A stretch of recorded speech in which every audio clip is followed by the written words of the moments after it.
बिस्मिल्लाहिर्रहमानिर्रहीम और जी स्पोर्ट्स के तमाम नाज़रीन को खुशामदीद। एक और शो के साथ हम हाजिर है और मैदान में जो है मैदानों में तो कोई एक्टिविटी नहीं हुई, कोई क्रिकेट मैचेस नहीं हो रहे, कोई और स्पोर्ट्स नहीं हो रहा, लेकिन पाकिस्तान में क्रिकेट के हवाले से बहुत कुछ हो रहा है। और जब से उमर अकमल 3 साल का बैन लगा है उसके बाद ये एक सलीम मलिक जो है वो 20 साल बाद वो भी जो है मंजर आम आ गया, तो कह रहे हैं कि जी मेरा बैन जो है मुझे भी वापस आने दिया जाए। पाकिस्तान क्रिकेट में तो बहुत कुछ है बात करने के लिए। और आज जो सबसे बड़ी खबर थी वो ये थी कि सॉरी पाकिस्तान क्रिकेट बोर्ड के लीगल एडवाइजर है, बहुत सालों से पाकिस्तान क्रिकेट बोर्ड के साथ है, तो जो बिजली साहब उन्होंने आज एक डिफेमेशन का नोटिस भेजा है पाकिस्तान के साबिक फास्ट बॉलर शोएब अख्तर को 10 मिलियन का। और उसका ने कहा है कि आप माफी मांगे जो कुछ आपने कहा अपने यूट्यूब चैनल पर मेरे बारे में, लीगल डिपार्टमेंट के बारे में। साथ ही पाकिस्तान बार काउंसिल ने भी काफी एक सख्त जो है बयान जारी किया है शोएब अख्तर के कमेंट्स के ऊपर। और शोएब अख्तर ने अपनी यूट्यूब वीडियो में उमर अकमल के ऊपर बात करते हुए नाअहल करार दिया था पाकिस्तान क्रिकेट बोर्ड के लीगल डिपार्टमेंट को, प्लस उन्होंने तफज़्ज़ुल रिजवी को भी काफ़ी जो है वो तनकीद का निशाना बनाया और काफ़ी कुछ उनके बारे में कहा। और नतीजा ये है कि आप उनको एक नोटिस जो है वो इशू कर दिया गया है। इन सारी चीज़ों पर हम बातचीत करेंगे आज। और हमारे साथ इस वक्त मौजूद हैं पाकिस्तान के साबिक फास्ट बॉलर और बड़े बेबाक जो है तबसरे करते हैं तनवीर अहमद। काफ़ी दिनों बाद उन्होंने हमें ज्वाइन किया जी स्पोर्ट्स पर, और थोड़ी देर बाद ही सबेरा पाशा भी हमारे साथ होंगी। तनवीर कैसे हैं आप, खैरियत से? अल्लाह का शुक्र, आप सुनाएं वहीद भाई? ठीक है, अल्लाह करम अल्लाह करम। तनवीर, अभी थोड़ी देर पहले मैं सलीम मलिक का एक शो देख रहा था, तो सलीम मलिक साहब ने तो साफ डिनाई कर दिया। वो कहते हैं कि मैंने कोई मैच फिक्सिंग नहीं की थी और मेरे ऊपर गलत बैन लगा था, लाइव बैन। और तीसरा ये कि ये जो सारी बातें हुई थी जस्टिस कयूम में इंक्वायरी कमीशन के सामने जो इल्ज़ाम लगाए थे, ये सब उन प्लेयर्स ने लगाए थे जो कि कॉन्स्पिरेसी थी और मेरे खिलाफ ग्रुपिंग थी, और इस वजह से ये सारी चीज़ें हुई थी, वरना कभी मैच फिक्सिंग नहीं हुई है पाकिस्तान क्रिकेट में। तो आप as a former player and as a cricket analyst कैसे देखते हैं सारी चीज़ों को? ये एकदम से जो सलीम मलिक, उमर अकमल, शोएब अख्तर वाली जो सारी चीज़ें हो रही हैं, आप कैसे देखते हैं चीज़ों को? देखिए, सबसे पहले तो मैं सलीम मलिक से स्टार्ट करता हूँ। देखिए, बात ये है कि हर थोड़े से अरसे के बाद ये लोग सारे आ जाते हैं टीवी चैनल्स पे। शायद ये लोग ये समझते हैं कि हमें अब कोई पूछ नहीं रहा, इस वजह से ये लोग मीडिया में आके फिर इस टाइप की बातें करने लग जाते हैं। मेरा सलीम मलिक साहब से या अताउर रहमान को भी मैंने एक जगह पे सुना, उन्होंने भी यही बात बोली, मैं मरने से पहले नाम बताऊंगा सबके, बेफिक्र हो जाएं आप लोग। अगर आप लोग फिक्सिंग में मुलव्वस नहीं थे और आप लोग अगर समझते हैं कि हमारे साथ गलत हुआ है ना, तो आप लोग नाम क्यों नहीं बताते फिर जो लोग इन्वॉल्व थे उस टाइम? ये इतना तो इन लोगों को पता होगा ना कि जो लोग इन्वॉल्व थे नाम ले लें। उसमें क्यों परेशानी हो रही है? किस चीज की परेशानी है? नाम ले लें, आप लोगों को भी सुकून हो जाएगा। आप मलिक साहब को क्या प्रॉब्लम है? मलिक साहब तो वैसे ही सुप्रीम कोर्ट से मेरे ख्याल में 2008 से वो उनको क्लियर हो गए थे वो, तो उनको तो कोई प्रॉब्लम ही नहीं है, उनको तो अब नाम ले लेना चाहिए। बात यह है कि अब आप 20 सालों के बाद उठ के सारे कह देते हैं कि माफी चाहते हैं अब लोगों से, हमसे गलती हो गई, अब मैं क्रिकेट बोर्ड के साथ उनकी हर चीज पूरी करूंगा, आईसीसी की जो भी रिक्वायरमेंट होगी मैं सारी पूरी करूंगा। मतलब ये कब तक ये चीजें चलती रहेंगी? खत्म करो इन चीजों को। तो मैं दूसरी तरफ ये कि मैं ये कहता हूं, मैं इन चीजों के सख्त खिलाफ हूं। आपको पता है जो स्पॉट फिक्सिंग या मैच फिक्सिंग करते थे, मैं इनके सख्त खिलाफ हूं, इनको नहीं आना चाहिए। लेकिन पाकिस्तान क्रिकेट बोर्ड का जो सिस्टम है उसमें जब सारे आ रहे हैं तो मलिक साहब क्यों नहीं, फिर उनको भी आना चाहिए। दूसरा, मैं उमर अकमल की तरफ आता हूं। अब देखिए, उमर अकमल का सबको पता है, उसको एक अब पता नहीं, मुझे नहीं पता उसको मेंटली इशू है या क्या वजह, वो सुधर ही नहीं पा रहा इन चीजों से, कभी क्या इशू हो जाते हैं कभी क्या। लेकिन मैं ये समझता हूं कि उसने सिर्फ बताया नहीं है, उसने अभी कोई मैच खेलते हुए दौरान कोई स्पॉट फिक्सिंग की चीजें या वीडियोस वो नहीं बनी थी, उसने सिर्फ बताया नहीं है। तो बताया तो इरफान ने भी नहीं था, बताया तो नवाज ने भी नहीं था, उनको 3-3, 6-6 महीने की इन्होंने लगा दी थी, तो बताया तो उमर अकमल ने भी, ये बात तो एक ही है। तो फिर उमर अकमल के ऊपर 3 साल की पाबंदी क्यों? इसमें जो मेन चीज तो ये है कि एक तो ये कि अभी शॉर्ट ऑर्डर आया है 3 साल का, लेकिन हमें नहीं पता कि जब डिटेल्ड ऑर्डर आएगा जज का तो उसमें ये भी हो सकता है कि उमर अकमल की जो 3 साल की बात की गई है इसमें से आधे से ज्यादा सस्पेंडेड सेंटेंस हो और उनका शॉर्ट बैन ही हो। दूसरा सलीम मलिक की जो आप बात कर रहे हैं, सलीम मलिक को लोअर कोर्ट ने, सेशंस कोर्ट ने जो है उनको मतलब लाइफ बैन उनके ऊपर से हटाया था, उनको क्लियर किया था। उसके बाद से पाकिस्तान क्रिकेट बोर्ड ने उनको किसी चीज में आने नहीं दिया। आपको याद होगा 2010 में शायद उनको बैटिंग कंसल्टेंट का भी जॉब मिलने वाली थी, लेकिन फिर क्रिकेट बोर्ड ने मना कर दिया। लेकिन जो अहम चीज है वो ये कि मलिक साहब तो अब हर चीज डिनाई कर रहे हैं। वो कहने के मैच फिक्सिंग तो मैंने की नहीं और न कभी हुई है मैच फिक्सिंग पाकिस्तान क्रिकेट में। तो अगर मैच फिक्सिंग नहीं हुई पाकिस्तान क्रिकेट में, तो ये जो 20 हम 94 से देख रहे हैं जो सारा सिलसिला चल रहा है, ये फिर कैसे चल रहा है ये सिलसिला? अभी ये जो उमर अकमल या शर्जील खान या दानिश कनेरिया या सलमान बट, ये फिर सिलसिले कैसे चले? देखिए बात ये है, आपने बिल्कुल सही बात बोली है। अगर ये चीजें हुई नहीं थी तो जब आमिर आसिफ और सलमान बट का केस खुला था तो फिर जस्टिस कयूम की रिपोर्ट की बात क्यों हुई? अगर नहीं हुई थी तो फिर अब लोग बेवकूफ थोड़ी है कि टीवी पे बैठ के जस्टिस कयूम को ले आते। उसके बाद ये उमर अकमल की बात हुई, शर्जील की हुई, खालिद लतीफ की हुई, फिर जस्टिस कयूम के ऊपर हम लोग सारे चले गए। देखिए मैं आपको बताऊं, जस्टिस कयूम साहब को जॉब छोड़े हुए अरसा हो गया, लेकिन मुझे तो अभी भी लगता है उनको खुद फील हो रहा होगा, लगता है मैं अभी भी नौकरी पे हूँ, क्योंकि उनका तो नाम चलता ही रहेगा मुझे लगता है सारी जिंदगी, वो तो खत्म ही नहीं होगा। उसकी वजह ये है, ऐसा कैसे हो सकता है 10, 12, 15 प्लेयरों को उन्होंने बुलाया, उनसे बातचीत की, उनसे पूछा गया कि भाई क्या चीजें ठीक थी क्या नहीं है। ये तो पूरी जस्टिस कयूम की रिपोर्ट के ऊपर लिखा हुआ है कि किस प्लेयर को फेवर दी गई, कौन सा प्लेयर उनको पसंद का था, किसने क्या किया, किसके ऊपर कितना फाइन किया, ये तो जस्टिस कयूम की रिपोर्ट के ऊपर लिखी हुई है। इतने कोई 25, 30, 27, 50 पेपरों का जो फर्रा बनाया हुआ है वो तो ऐसी थोड़ी बन गया, कोई ना कोई वजह तो है। मेरा सिर्फ रिक्वेस्ट सलीम मलिक साहब से और अताउर रहमान साहब से ये है कि आपने अगर क्रिकेट में वापस आना है तो प्लीज मेरी रिक्वेस्ट ये है, मैं भी जानना चाहता हूँ वो कौन लोग हैं जिनकी वजह से अगर आप गलत फंसे हो तो उनका नाम बताएं, आवाम को भी पता चल जाएगा, हमें भी पता चल जाएगा, बात किस्सा हो जाएगा खत्म, आप बरी हो जाएंगे, सबको पता चल जाएगा जी मलिक साहब ने किस का नाम बताया। मुझे ऐसा लगता है, अभी भी लगता है सलीम मलिक साहब या अताउर रहमान साहब थोड़ा सा घबरा रहे हैं कि हमने अगर अपने कुलीग्स, अगर जो भी प्लेयर्स हैं उनके नाम ले लिए तो दोस्ती यारी ये चीजें वो चीजें खराब हो जाएगी, मामला फिर बहुत ज्यादा बढ़ ना जाए। अगर ये लोग ये भी सोचते हैं कि अगर मैं नाम बता दूं तो सोशल मीडिया या दुनिया के दूसरे मुल्कों के जो लोग हैं वो इसका फायदा उठाएंगे, तो फिर क्यों बार बार आ जाते हैं आप लोग? क्यों बार बार थोड़े थोड़े अरसे बाद आके स्पॉट फिक्सिंग की बातें करने लग जाते हैं? पाकिस्तान को भी परेशान किया हुआ है, फिर दूसरी दुनिया को भी मौका दे रहे हैं, वो भी देख रहे होते हैं, इंतजार में होते हैं कोई ना कोई नाम निकालें तो हम इशू बनाए। तभी इसमें इंटरेस्टिंग चीज ये है कि सलीम मलिक जो है 2000 में इन पे जस्टिस कयूम कमीशन ने लाइफ बैन रिकमेंड किया था जो पाकिस्तान क्रिकेट बोर्ड ने लगाया। अब 20 साल गुजर गए और 2008 में इनका लाइफ बैन हटाया था लोअर कोर्ट ने, 12 साल उस बात को गुजर गए। अब मतलब समझ में नहीं आ रहा है कि 20 साल में जब इन्होंने अपना मतलब आराम से लाइफ निकाली है, ब्रेड एंड बटर सब अपना किया है, अब 20 साल बाद क्यों सलीम मलिक एकदम वो ये जो बयान दे रहे हैं कि क्रिकेट मेरा ब्रेड एंड बटर है और इसके अलावा मैं कुछ जानता नहीं हूँ, मैं 8 साल की उम्र से क्रिकेट ही खेल रहा था।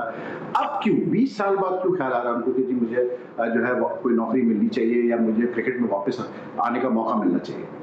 देखिए मैंने इनकी वो वीडियो सुनी जिसमें इन्होंने ये बात की कि मेरा bread and butter he cricket है। बिल्कुल आपने सही बात बोली। ये चीजें हर बच्चा गली का हर क्रिकेटर इनसे ये क्वेश्चन करना चाहता है, अगर मैं भी करना चाहता हूं कि आपने अगर 20 साल इतना अरसा गुजारा है, आपका जब bread and butter he cricket था, तो आपने इतना अरसा कैसे गुजारा? तो मेरे कहने का मकसद ये, अगर जब भी आप ये बात कर रहे हैं तो फिर आप तो मेरा ख्याल है दूसरों को खुद मौका दे रहे हैं कि मलिक साहब की इन्वेस्टिगेशन की जाए कि 20 साल भाई इन्होंने क्या किस तरीके से गुजारे। ये जब कहते हैं ब्रेड एंड बटर है तो भाई 20 साल तो आपने तो ना क्रिकेट की तरफ आए ना कुछ आए। तो कहने का मकसद ये है कि किस्सा खत्म होना चाहिए। इस तरह ये लोग खुद फंसते चले जाएंगे, खुद कोई ना कोई बातें ऐसी मुंह से निकलती चली जाएंगी।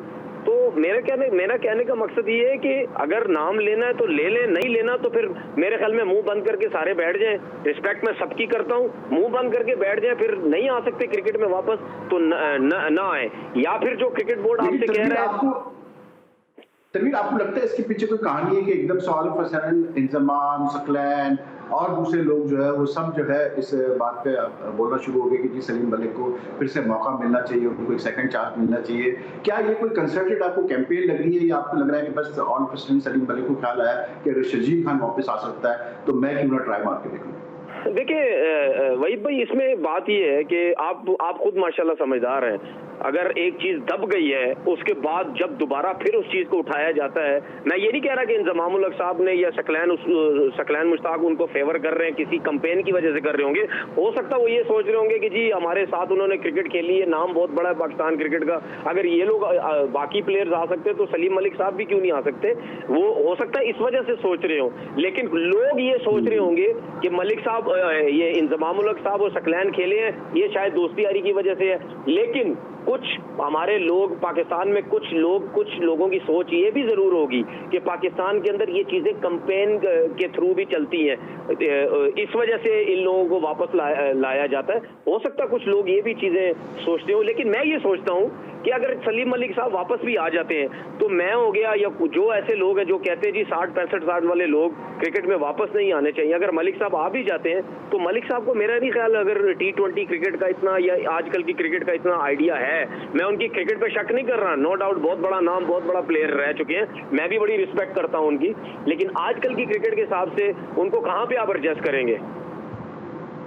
क्योंकि वो तो कोचिंग ही, ऑब्वियसली बात है, कोचिंग की तरह भी आप आ सकते हैं जब आप कैसे बोलते हैं कम बैक, अगर उनको मौका मिलता है सलीम मलिक करने का। लेकिन तनवीर एक बात जरूर है कि मतलब ये जो इतना पाकिस्तान क्रिकेट में ये मसले मसाइल उठते रहते हैं, ये करप्शन के हवाले से और स्पॉट फिक्सिंग के हवाले से है, या इवन अगर आज सलीम मलिक भी ये बात कर रहा है कि भाई अगर आप आमिर को अलाउ कर सकते हैं, शकील को अलाउ कर सकते हो, तो मुझे मेरा केस भी आप देखें। क्या आपको लगता है कि इट इज अबाउट टाइम के पाकिस्तान क्रिकेट बोर्ड को एक फुल एंड फाइनल एक लॉ बना देना चाहिए कि भाई जो लड़का भी इस चीज में मुलविस पाया गया तो उसके ऊपर इतना बैन लगेगा, वो पाकिस्तान से खेल सकेगा नहीं खेल सकेगा। जब क्लैरिटी आएगी इस चीज में तो मुझे नहीं लगता फिर दूसरे प्लेयर को भी राइट मिलेगा बोलने का, या वो भी हिम्मत करेगा बोलने की कि मुझे भी चांस दिया जाएगा।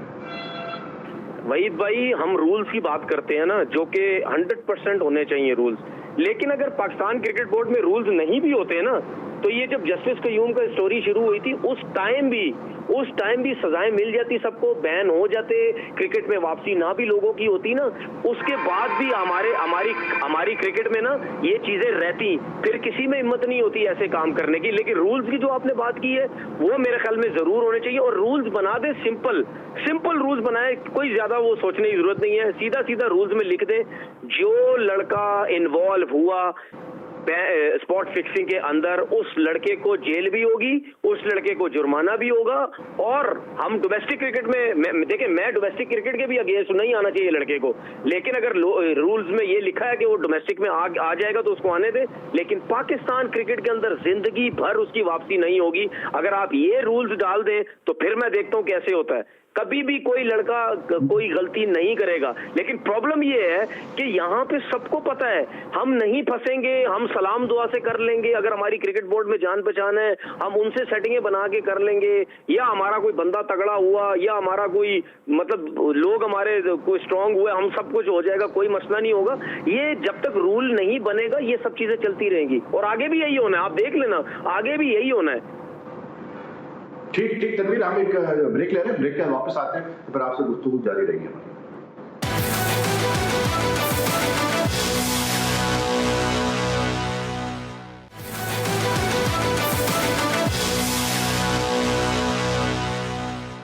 वेलकम बैक, देख रहे हैं आप जी स्पोर्ट्स। साथ मेरे साथ पाकिस्तान के साबिक test fast bowler Tanveer Ahmed मौजूद है। अब हमने सवेरा पाशा ने भी ज्वाइन कर लिया है।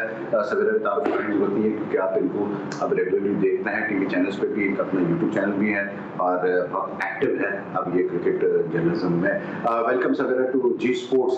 सवेरा, तनवीर से मेरी बात हो रही सलीम मलिक के ऊपर। सलीम मलिक का ये जो केस है, केस है, तो सलीम मलिक पे हम फोकस कर रहे थे, लेकिन तनवीर एक तरफ तो ये कह रहे हैं कि जी उमर अकमल के साथ ज्यादती हुई है कि उनको 3 साल का बैन लगाया गया सिर्फ इस बात पे कि उन्होंने रिपोर्ट नहीं की।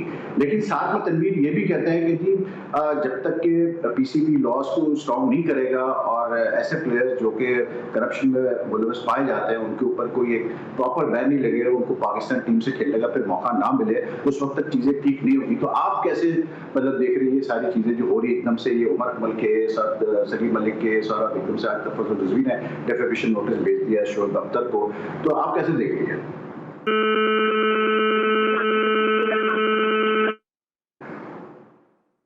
जी सवेरा, मेरी आवाज आ रही है आपको? सवेरा की लाइन ड्रॉप हो गई। तनवीर से मैं बात कर लेता हूँ। तनवीर, एक तरफ आपको मेरी आवाज आ रही है तनवीर? जी जी, आ रही है। हाँ तनवीर, एक चीज मुझे नहीं वैसे समझ में आ रही है। एक तरफ आप कह रहे हैं कि उमर अकमल के केस के हवाले से आप ये बात कर रहे हैं कि उन पे 3 साल का बैन लगा के ज्यादती उनके साथ की गई है। दूसरी तरफ आप ये भी एक्सेप्ट कर रहे हैं कि जब तक कि पाकिस्तान क्रिकेट बोर्ड कोई ऐसा लॉ नहीं लेके आएगा जिसमें क्लियर हो जाएगा कि जो बंदे मुलविस पाए जाते हैं इस टाइप की चीजों में, करप्शन में, तो वो पाकिस्तान से उनको मौका नहीं मिलना चाहिए खेलने का। तो ये थोड़ा कॉन्ट्रडिक्शन ही नहीं, ऐसी बात नहीं है। मतलब मैंने आप एक रूल्स बना देंगे ना, उस रूल्स में सबको पता चल जाएगा कि भाई अब क्या है, क्या जो भी स्पॉट फिक्सिंग करेगा वो इस तरफ। देखिए, मैं स्पॉट फिक्सिंग की बात कर रहा हूं, मैं उस चीज की बात नहीं कर रहा जो उमर अकमल के साथ हुआ। उमर अकमल ने बताया नहीं है। जब आप रूल्स देखिए, मैं रूल्स से पहले की ये बात कर रहा हूं। जब रूल्स आप बना लोगे उसमें आप बताएं या ना बताएं, अगर आपने किसी को अप्रोच किया है तो आपने नहीं बताया उस सूरत में भी, और अगर स्पॉट फिक्सिंग में पड़ गए उस सूरत में भी आपको उस पोजीशन के हिसाब से आपको जुर्माना भी होगा और आपको जेल भी होनी चाहिए। तो आप पाकिस्तान टीम में नहीं जा ये मैं रूल्स होने के बाद की बात करूं, लेकिन अभी रूल्स नहीं बने हुए। उस हिसाब से जो उमर अकमल को मैं मेरे हिसाब से जो उसको बैन किया है, देखिए जो ना बताने पे क्या था, 6 महीने से लेकर लाइव बैन था, ठीक है ना। तो आपने फिर भी 3 साल का, मेरे हिसाब से 3 साल का बहुत ज्यादा है। मुझे ऐसा लगता है इसको इस वजह से 3 साल का लगा दिया है। 6 महीने से लेके लाइव बैन तक है तो वो तो फिर जज के हाथ में है ना कि अगर वो सेटिस्फाइड है, वो फील करते हैं कि 3 साल का बैन सही है, और हो सकता है उसमें बाद में कोई वो अपने डिटेल ऑर्डर में उसमें सस्पेंडेड सेंटेंस, लेकिन कवर तो हो रहा है वो लॉ के अंदर।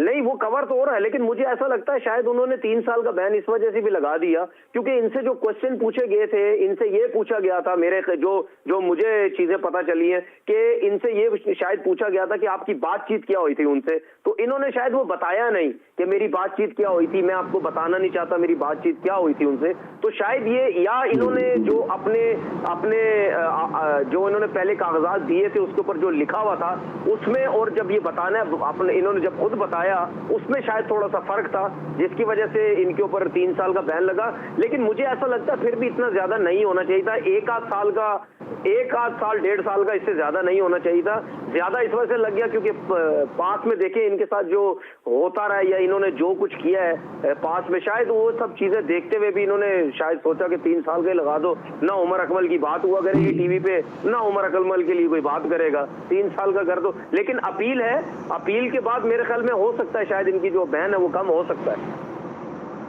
और अभी तो जब डिटेल ऑर्डर आएगा तो हो सकता है उसमें जज खुद ही जो है 3 साल का बैन तो उन्होंने मतलब शॉर्ट ऑर्डर में बोला है, लेकिन हो सकता है वो 3 साल का बैन आधा उसमें सस्पेंडेड हो, 1 साल सस्पेंडेड हो, 2 साल सस्पेंडेड हो। बहरहाल जब डिटेल ऑर्डर आएगा तो हमें पता चलेगा। लेकिन सवेरा ने हमें ज्वाइन कर लिया है और जैसे मैंने कहा सवेरा का तारुफ कराने की जरूरत नहीं है क्योंकि सवेरा को आप रेगुलर देखते हैं टीवी चैनल्स पे, इनका अपना यूट्यूब चैनल भी है और ये बहुत ज्यादा एक्टिव है क्रिकेट जर्नलिज्म में।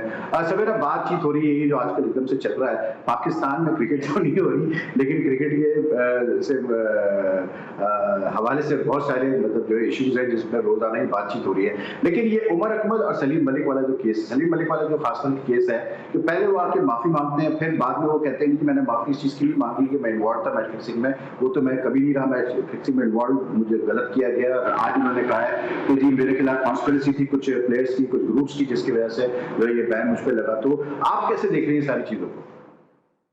कुछ क्लैरिटी सामने नहीं आ रही है बिकॉज मैं भी वो पढ़ के बड़ा हैरान हुई थी कि सलीम मलिक साहब का कहना है कि जो प्लेयर्स ने एलिगेशंस लगाई और जो पॉलिटिक्स होती है टीम्स के बिटवीन, टीम प्लेयर्स के बिटवीन, उसकी नज़र, उसकी वजह से मैं उसकी जद में आ गया और उन एलिगेशंस की वजह से मुझ पर ये बैन लग गया जो कि इवेंचुअली हटना चाहिए। बट साथ ही साथ जब आपके पिछले शो में हम बात कर रहे थे और जो आसिफ ने जिस तरह बताया था कि बेसिकली तो उसके जस्टिस कय्यूम रिपोर्ट के अलावा और ज़्यादा इश्यूज हैं जो कि वो 2000 का इशू है जिसकी जो आईसीसी के पास है खबर, आईसीसी ने पीसीबी को दी हुई है। एक्चुअली तो उस पे मसला हो रहा है, उसकी क्लैरिटी अभी तक सलीम मलिक साहब की तरफ से आई नहीं है जो कि पीसीबी को रिक्वायर्ड है।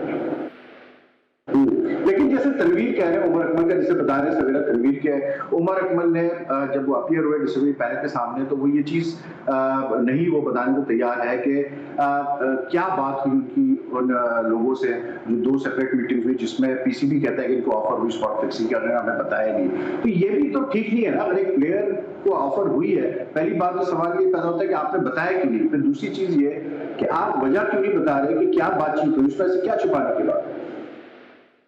देखिए सीरियसली आप जब इस स्टेज पे आ गए ना, जिस स्टेज पे उमर अकमल थे, उस पे एक किसी प्लेयर का ये बनता नहीं है ये कहना कि वो ये कन्वर्सेशन नहीं बता सकते, बट ये वो सारी बातें हैं जो कि वहाँ उस मीटिंग के अंदर से आ रही हैं, जो कि अभी कोई ऑफिशियल जिसका पूरा वो नहीं आया है कि एक्चुअली ये कुछ हुआ है अंदर के नहीं हुआ है। ये सिर्फ ये वो सारी स्पेकुलेशन है जो हमें सुनाई दे रही है, हमें इधर उधर से पता चल रही है। बट जो सजा की बात है कि ये this is the extreme punishment कि आप 3 साल का आप नॉन रिपोर्टिंग, अगर आपने रिपोर्ट नहीं किया, आपको अप्रोच किया किसी ने और आपने रिपोर्ट नहीं किया, तो 3 साल का जो बैन होता है वो एक्सट्रीम लेवल बैन कहलाता है। तो मे बी उसकी मेजर रीजन उमर अकमल का मोस्ट प्रॉब्ली, मैं नहीं इस पे वो कर सकती कोई, बट जो पास्ट रिकॉर्ड है उमर अकमल का, देखिए अगर कोई ऐसा शख्स होता जो कि आज तक कभी किसी खबर, कोई बुरी खबर में नहीं आया होता, तो मे बी उसके साथ लीनियंसी बरती जाती। बट जिस तरह हम रिसेंट पास्ट में क्या बहुत अरसे से देखते रहे हैं कि उमर अकमल जब जब खबरों में आए तो गलत वजूहात की वजह से आए, तो मेरा नहीं ख्याल है कि थोड़ी सी भी लीनियंसी उनकी तरफ शो की गई होगी। बिल्कुल। आज इंटरेस्टिंगली मैं कामरा अकमल के बड़े भाई कामरा अकमल का मैं इंटरव्यू सुन रहा था, तो कामरा अकमल ने उसमें कहा कि जी उमर अकमल ने मिस्टेक्स की है और उनको अपने आप को सुधारना पड़ेगा। उन्होंने तो बल्कि ये तक कहा कि मैं उमर अकमल से कहूंगा कि आप मिसालें लें विराट कोहली की, सचिन तेंदुलकर की, बाबर आजम वराकी की, किस तरह से उन्होंने अपनी कैरियर्स को चलाया है, किस तरह मतलब स्कैंडल फ्री कैरियर रहे हैं, किस तरह उन्होंने अपने आप को फोकस किया क्रिकेट के ऊपर, और उमर अकमल को भी ये करने की जरूरत है। तो आई थिंक थोड़ी सी रियलाइजेशन अब तो शायद उनके घर में भी है, उनकी फैमिली में भी है कि उमर अकमल बार खुद ही जो है अपने पैरों पे कुल्हाड़ी मार रहे हैं। लेकिन एक बात जरूर मैं आज आप दोनों से ये कहूंगा कि मुझे आज एक बात का बड़ा अफसोस हो रहा है कि हमें ये मतलब रिमोट तरीके से एक दूसरे से हम बात कर रहे हैं और स्टूडियो में हम तीनों एक साथ नहीं बैठे हैं, क्योंकि तनवीर और आप जब होते हैं तो जब आमने सामने बैठे होते हैं तो उसका मजा ही कुछ और होता है। लेकिन आप दोनों एक दूसरे की बात सुन भी सकते हैं और एक दूसरे की बात को आपको इंटरप्ट भी कर सकता है, उसमें कोई कमाल की आप लोगों को परमिशन है।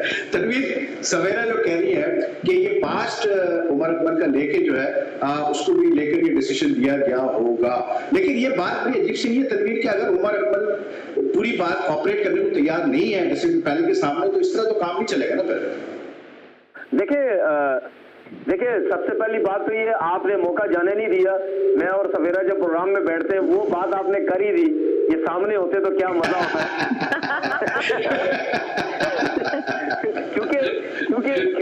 क्योंकि मैं आपके साथ प्रोग्राम कर करके मुझे समझ आ गई आप कोई भी मौका जाने नहीं देंगे, आप अब जाने नहीं देंगे। अब आप नजर ही नहीं आ रहे मुझे, मैं क्या बोलूं, मैं सिर्फ आवाजें आ रही हैं। देखिए बिल्कुल सही कह रहे हैं। और मुझे ये फायदा हो रहा है कि मैं आपके सामने नहीं बैठा, कम से कम आप मेरी बात पूरी होने दे रहे और एग्री भी कर रहे हैं आहिस्ता वरना मैं यही कहता था भाई मेरी बात पूरी होने दे। आज मुझे पूरा मौका मिला। देखिए उमर अकमल की बात ये है कि उमर अकमल ने जो भी बातें वहां बताई हैं या नहीं बताई हैं, अब वो जब कोर्ट में केस जाएगा, अब वो वकील भी करेगा, सब कुछ होगा, तो उसमें भी उसको सारी चीजें बतानी पड़ेंगी। ऐसा कभी भी नहीं होगा कि वो वहां कुछ चीजें छुपा देगा, बताएगा नहीं। तो पहले ही चीजें बता देता तो मेरे ख्याल में शायद उसको कुछ ना कुछ रिलीफ मिल जाता। लेकिन बात सिंपल सी है, मैं पहले भी कह चुका हूं कि उमर अकमल का जो पास का रिकॉर्ड था उसकी वजह से शायद ये चीजें हो। बाकी जो आपने कामरान अकमल की बात की है ना, देखिए बात ये है कि कुछ कैरेक्टर्स, कुछ लोग ही ऐसे होते हैं। मैं इतना अर्सा क्रिकेट खेला, मैंने क्रिकेट में भी यही देखा है कि कुछ प्लेयर्स ऐसे होते थे जिनकी मैं पाकिस्तान लेवल को भी छोड़ दें आप, मैं डोमेस्टिक की बात कर रहा हूँ। डोमेस्टिक क्रिकेट में भी कुछ प्लेयर्स ऐसे होते थे जो 8, 10, 12 साल से रेगुलर क्रिकेट खेल रहे ना डोमेस्टिक, वो जब रन करते थे, परफॉर्म करते थे, तो उनका जो एटीट्यूड है ना वो जमीन पे आते ही नहीं थे, वो आसमानों पे ही रहते थे। उनके कॉलर खड़े हुए, उनका जो तरीकेकार है वो प्लेयर से इतना अच्छा नहीं होता था। मैंने तो 15, 16 साल, 17 साल खेली जो, मैंने तो सब देखा ना। तो ये लड़कों का एक प्रॉब्लम है। मुझे लगता है शायद उमर अकमल जो खेला इंटरनेशनल क्रिकेट, उसको इतना नाम अच्छा बन गया उसका, जब या सोशल मीडिया में उसका नाम आने लग गया, टीवी चैनल्स पे वो आने लग गया, पैसा उसको मिलने लग गया, तो मुझे ऐसा लगता है शायद वो अपनी उसकी वो शोहरत थी ना, वो जो उसको मिलने लगी, वो उसको संभाल नहीं सका।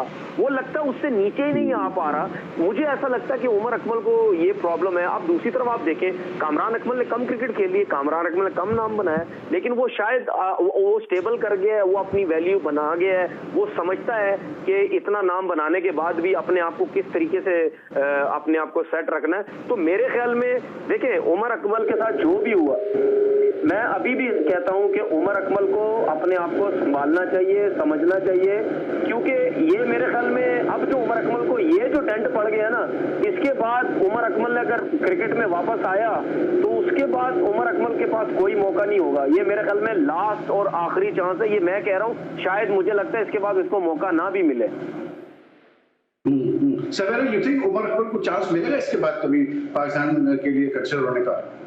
वहीद, मुझे नहीं लगता, मुझे बिल्कुल भी नहीं लगता कि अब ये जो 3 साल है ना, ये it is actually the last nail in the coffin. मतलब बहुत हो चुका। अभी भी आप ये देखें कि अगर कोयटा ग्लैडिएटर्स में भी वो जब खेल रहे थे तो बार बार कोयटा ग्लैडिएटर के ओनर को ये कहा जाता था कि कहाँ आप, क्योंकि just let me remind you कि पिछले साल भी वो एक मसले में फंसे थे, जो कि कोयटा ग्लैडिएटर्स वालों ने बड़ी कोशिश करके और बचा लिया था। कराची नेशनल स्टेडियम में एक इंसिडेंट हुआ था जिसमें फिर वो फंस गए थे ऑफिशियल फोर्सेस के साथ।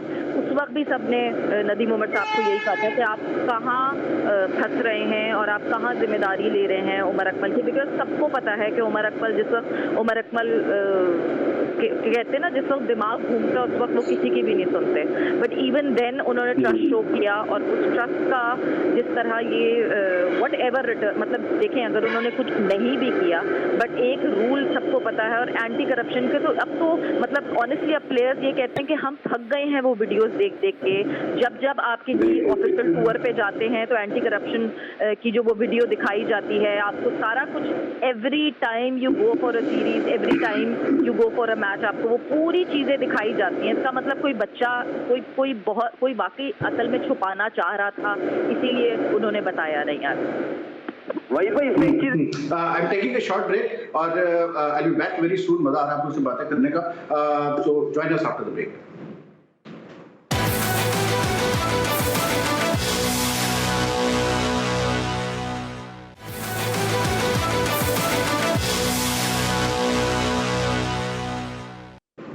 Welcome back. देख रहे हैं आप जी स्पोर्ट्स। हमारे साथ तनवीर अहमद और सवेरा पाशा मौजूद है, और आप दोनों से मैं ये चीज़ पूछना चाहूँगा कि एक और जो मसला पड़ा हुआ है आज, जो फ्रेश मसला आया सामने, वो आया है कि शोएब अख्तर साहब ने एक अपने वीडियो रिलीज़ की यूट्यूब पे, जिसमें उन्होंने बड़ा पीसीबी के लीगल डिपार्टमेंट को उड़ाया पूरी तरह से, और उन्होंने तफज़्ज़ुल रिजवी के बारे में भी कुछ कमेंट्स पास किए ये उमर अकमल के केस पे बात करते हुए।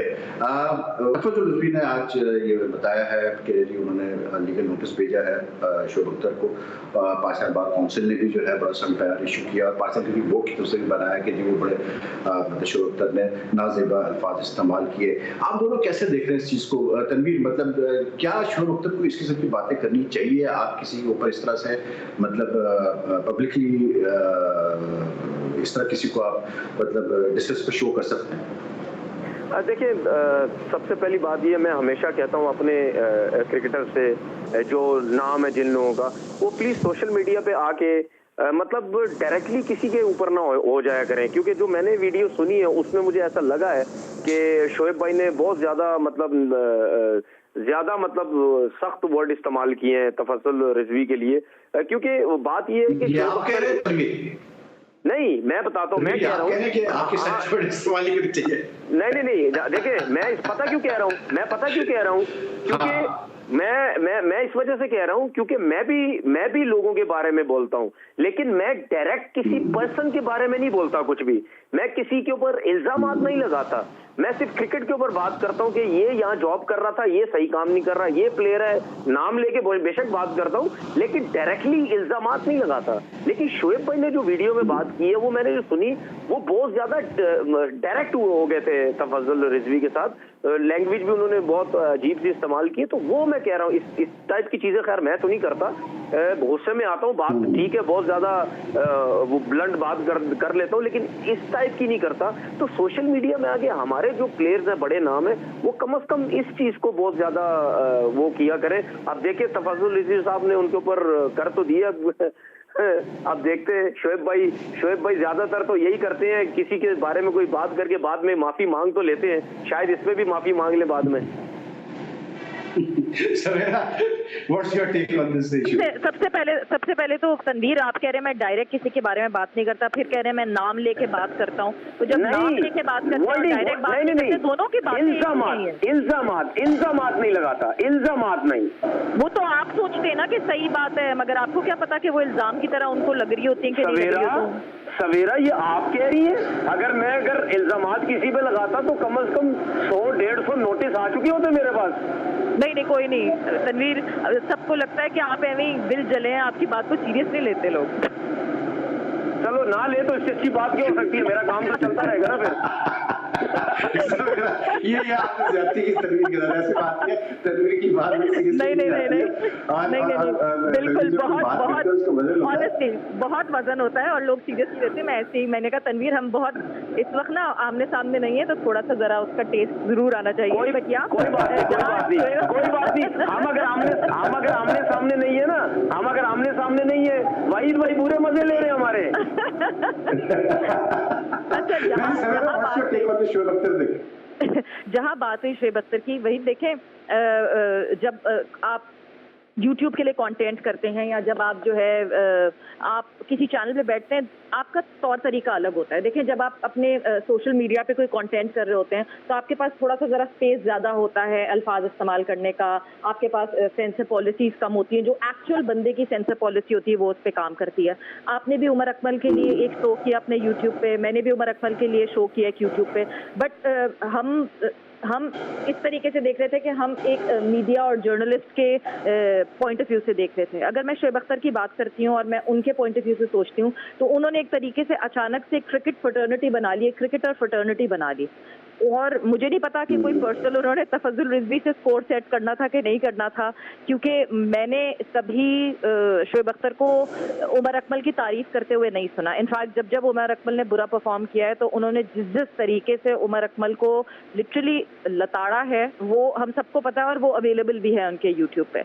बट इस दफ़ा उन्होंने ठीक है साथ साथ उमर अकमल की बात भी की कि वो जिस तरह उन्होंने परफॉर्म किया, इतने सालों में कितनी सेंचुरीज बनाई, वो सारी बातें करके, बट जब वो तफज्जुल रिजवी पे आए तो वो बिल्कुल ऐसा लगा कि जैसे अपना कोई पर्सनल स्कोर सेटल कर रहे थे, जबकि मुझे नहीं याद पड़ता कि कभी तफज्जुल रिजवी और शोएब अख्तर का आमना सामना हुआ हो, क्योंकि ये बात शोएब अख्तर ने भी कही कि मुझसे आमना सामना होता तो फिर मैं बताता। तो अब वो मौका आ गया, उन्होंने एक ख्वाहिश जाहिर की, काफी केसेस थे ना डिसिप्लिन के, उसमें तफज्जुल इन्वॉल्व थे, you know different PCB, I think they have come across each other quite a number of times. हाँ, तो maybe then it's a personal thing कि आपको एक शख्स फिर होता है ना, जनरली अपने करियर में एक शख्स बुरा लगता है, तो चाहे आप उमर अकमल की साइड लें या फेवर लें या ना लें, मगर वो शख्स क्योंकि दूसरा जो है वो बुरा लगता है तो उसके खिलाफ तो कोई बात करनी है। और अब फिर से आमना सामना हो जाएगा दोनों का, जिस तरह तफज्जुल रिजवी साहब ने जो है वो उनके ऊपर केस कर दिया, उनको नोटिस भिजवा दिया गया है, तो फिर से एक पूरी वो एक सागा शुरू होगा। आपने बिल्कुल सही कहा था शुरू में, क्रिकेट तो पाकिस्तान में हो नहीं रही है, मगर क्रिकेट की ये सारी खबरें जरूर चलती रहेंगी। चलो कोरोना तो लोग हुए हैं। If you recall, Shoaib Akhtar ने कुछ महीने पहले एक और वीडियो की थी जिसमें उन्होंने दानिश कनेरिया के ऊपर बात की थी, और एक वो बात छेड़ दी थी उन्होंने कि दानिश जी सर लोग कुछ प्लेयर्स खाना नहीं खाते थे वगैरह वगैरह करके, वो भी बहुत कॉन्ट्रोवर्सी थी, और उसके बाद उन्होंने फिर उसको जो है बैकआउट भी किया, उस चीज से चेंज करने की कोशिश की। लेकिन सवेरे जो मेन चीज है यहाँ पर what I fail to understand इसके उमर अकमल का जो केस है पीसीबी ने कैसे ये एक्सेप्ट कर लिया कि उमर अकमल ने कहा जी मैं अकेले आके अपने आप को रिप्रेजेंट करूंगा और मैं अपना केस लड़ूंगा। इतना हाई प्रोफाइल केस है, इतना सीरियस केस है, मतलब why was Umar Akmal not told कि भाई आप लॉयर के साथ ही आए, आप लॉयर के बगैर ना आए, क्योंकि बहुत फर्क पड़ेगा इसका इस चीज का इस केस के ऊपर। वही मैंने कहा ना कि उमर अकमल जब मेरा लेट्स से उनकी फैमिली मेंबर से किसी से इंटरेक्शन हुआ है, कभी कामरान अकमल से इंटरेक्शन हुआ है, जो चीज़ मैंने उमर अकमल के हवाले से एनालाइज की है वो ये है कि वो जब ऐसे किसी पॉइंट पे होते हैं तो वो शायद किसी की भी नहीं सुनते, बिकॉज एट पॉइंट बहुत दफ़ा कामरान अकमल भी यही कहते हुए सुनाई दिए हैं कि उसको समझाना आसान बात नहीं है। तो वो वाकई इसी तरह का कोई सिनेरियो है कि उमर अकमल को वाकई समझाना आसान बात नहीं है। We have seen Kamran Akmal from his family, we have seen Adnan Akmal from his family, जो जिस तरह खेलते रहे, बाबर आजम रिलेटेड हैं उनसे, बट जितने सॉर्टेड ये लड़के हैं उसकी जो सारी ट्विस्ट है वो सब उमर अकमल में आ गई है। तो उमर अकमल को किसी बात पे समझाना, उनको किसी बात पे कन्विंस करना मुझे लगता है बहुत मुश्किल होगा। इसी वजह से शायद किसी ने कोशिश भी नहीं की इस बात। और तभी सबसे इम्पोर्टेंट चीज ये है कि आप एक सीजन जज के सामने आप अपीयर हो रहे हैं एक हाई प्रोफाइल केस को लीड करने के लिए। तो I was a bit surprise के मतलब उमर अकमल में हमने कभी वो उस किस्म का इंटेलिजेंट लेवल नहीं देखा, इंटेलिजेंस लेवल, कि वो इतना बड़े केस को जाकर खुद लीड करे। और फिर हुआ वही कि वहाँ हियरिंग में जो है बकौल तफज्जुल के वो चीज़ों को सही हैंडल नहीं कर पाया। जज ने उनको शायद कहा भी एक दफ़ा कि भाई आप देख ले, आप सोच ले आप क्या हो रहा है। देखिए बात ये है कि जब ये बिल्कुल सही बात है, ये कोई गली मोहल्ले का केस नहीं था, ये आपके ऊपर इल्जामात लग रहे थे कि आप किसी बुकी से मिले हैं या नहीं मिले, आपने उनसे क्या बात की, उसने आपसे क्या बात की, ये इन चीजों के बारे में आपसे पूछा जाना था और आप बगैर वकील के चले गए। मुझे तो ऐसा लगता है उमर अकमल ने ये समझा कि मैं एक नॉर्मल सी कोई चीज है, मैं चला जाता हूँ वहां पे बैठ के आराम से गपशप हो जाएगी, उसमें मुझे मतलब इतना ज्यादा मेरे ऊपर बैन नहीं लगेगा, ये इन्होंने शायद ये चीज समझी होगी। लेकिन इनको वकील के साथ जाना चाहिए था। अब भी इनके ऊपर 3 साल का बैन लगा, अब इनको जाना है ना वकील के साथ। जब ये वकील के साथ जाते तो मेरे ख्याल है वकील को हर चीज का पता होता, इसने खुद बताया हुआ होता उसको वकील को, इनको इतनी ज्यादा बात करने की जरूरत नहीं पड़ती, तो वकील खुद ज्यादा बात करते। तो मेरे ख्याल में वकील के सामने जब सामने एक वकील होता है तो वो जो अंडरस्टैंडिंग या वो जो बातचीत करते हैं, वो जो अपनी लैंग्वेज में अपने तरीकेकार से जो बात करते हैं, वो मेरे ख्याल ज्यादा बेहतर तरीके से समझ सकते थे। उमर अकमल ने उनको सेटिस्फाई नहीं किया, जिसकी वजह से उनके साथ ये हुआ। एक चीज वहीद भाई मैं कहना चाहता हूँ, मैं एक जगह बोली है पहले भी मैं ये कहता हूँ सिर्फ प्लेयर्स ही क्यों, सिर्फ प्लेयर्स के फोन क्यों टेप होते हैं, ये मैं 2-4 दिन से बात कर रहा हूँ। उनके साथ वो लोग जो हैं उनकी दूसरों के फोन क्यों नहीं टेप होते, जो उन लोगों से बात करते थे, जो इन लोगों को इस तरफ लेके आते हैं, उनके फोन टेप क्यों नहीं होते। उसके अलावा इनके पीछे जो लोग हैं वो क्यों नहीं पकड़े जाते, सिर्फ प्लेयर्स ही क्यों पकड़े जाते हैं। मेरा ये बहुत बड़ा एक क्वेश्चन मार्क है मेरा जैसे एहसान मानी ने भी कहा कि बात ये कर रहा भाई आप नासिर जमशेद का केस देखें, इंग्लैंड में जो हुआ है, मैनचेस्टर के कोर्ट में जो केस गया, क्योंकि वो क्रिमिनल केस ट्रीट किया गया, वहाँ के जो यूके की नेशनल क्राइम एजेंसी उन्होंने इन्वेस्टिगेशन की, तो वहाँ पर तीनों को सजा हुई है, मतलब नासिर जमशेद की भी हुई और साथ में जो बुक मेकर्स हैं उनको भी सजा हुई है, तीनों को हुई है। तो हमारे वहाँ तो वो एहसान मानी कह चुके हैं ना कि हमारे वहाँ वो लॉज ही नहीं है कि जिसके तहत वो जो है बुकीज को मतलब प्रोसिक्यूट कर सकते हैं या चीजों को आगे लेके चल सकते हैं। तो आई थिंक लॉज में अमेंडमेंट करना बहुत जरूरी है। लेकिन वैसे तनवीर सर ये जो ऑनलाइन फिटनेस टेस्ट हो रहा है इसके बारे में क्या कहना है आप लोगों? ऑनलाइन फिटनेस टेस्ट में आपने अगर मुझे सुना है या नहीं सुना तो मैंने तो कह दिया था, मैंने बिल्कुल फारिग है ये। मैं तो इसको ऑनलाइन टेस्ट को तो मानता ही नहीं मैं। तो बिजी रखने में क्या बुराई है, प्लेयर्स को बिजी तो रखा हुआ है ना पीसीबी ने। नहीं बिजी नहीं, ये सिर्फ लोगों को दिखाने के लिए कोरोना में कि हम देखें पीसीबी वाले कितने बिजी हैं, हम लोग लड़कों को फिटनेस टेस्ट भी करवा रहे हैं।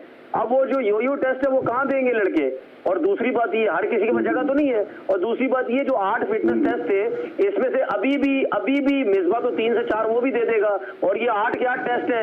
ये मैं पाकिस्तान टीम के ट्रेनर को अपने साथ खड़ा करता हूँ, मैं कहता हूँ मेरे सामने खड़ो, मैं 8 के 8 तुम्हें फिटनेस टेस्ट पास करके दूंगा। लूंगा, मैं इस उम्र में भी पास कर लूंगा। ये कोई इतने कोई सख्त किस्म का या कोई इतना मुश्किल फिटनेस टेस्ट नहीं था कि ये ले लें। ये सिर्फ लोगों को दिखाने के लिए, देखो जी हम कितने बिजी हैं, और जब कोरोना नहीं होता है उस टाइम ये चीजें होती नहीं है। अच्छा, उसके बाद ये मीडिया का जो वो शुरू हो गया, प्रेस कॉन्फ्रेंस शुरू हो गई है प्लेयर्स की, वो भी मुझे समझ नहीं आई। भाई आप प्लेयर से प्रेस कॉन्फ्रेंस करके क्या पूछोगे उससे क्या पूछेंगे आप कि मतलब झाड़ू कैसे मार रहा है, खाना कैसे बना रहा है, ये सब कुछ कैसे करो, वो ज्यादा क्या बताएगा आपको?